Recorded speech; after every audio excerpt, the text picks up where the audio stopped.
Elite Kerala premier league 2024-2025 സീസണിലെ match number 28 Kovalam FC നേരിടുന്നു FC കേരളയെ. കളിക്കാനായി വന്നിരിക്കുന്നത് FC കേരളയുടെ ടച്ചോടുകൂടി ഈ മത്സരം ആരംഭിക്കുകയാണ്. ഈ മത്സരത്തിൻ്റെ തത്സം നേരെ നൽകിയത് ഇത്തവണ നല്ലൊരു ചാൻസാണ്. ഒരു 1 vs 1 സിറ്റുവേഷനാണ് അവിടെ ഉള്ളത്.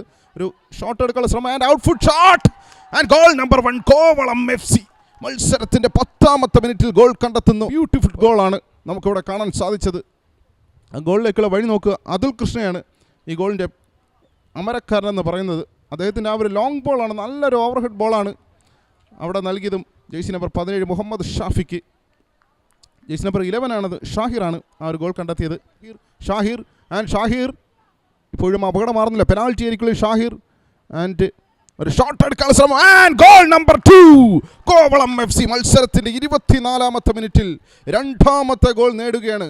ജയ്സിനെ നമുക്കിവിടെ കാണാൻ സാധിച്ചത്.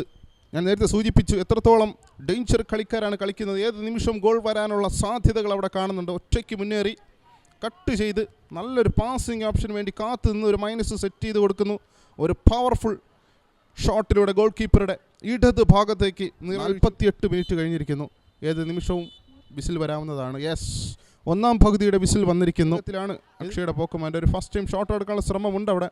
ആൻഡ് പെനാൽറ്റി ഏരിയയ്ക്കുള്ളിൽ ഒരു പവർഫുൾ ഷോട്ട് ഗോൾ കിക്കായി മാത്രം മാറുകയാണ്. നല്ല സ്പീഡി ആയിട്ടാണ് വിവേക് VS പെനാൽറ്റി ഏരിയയ്ക്കുള്ളിൽ വിവേക്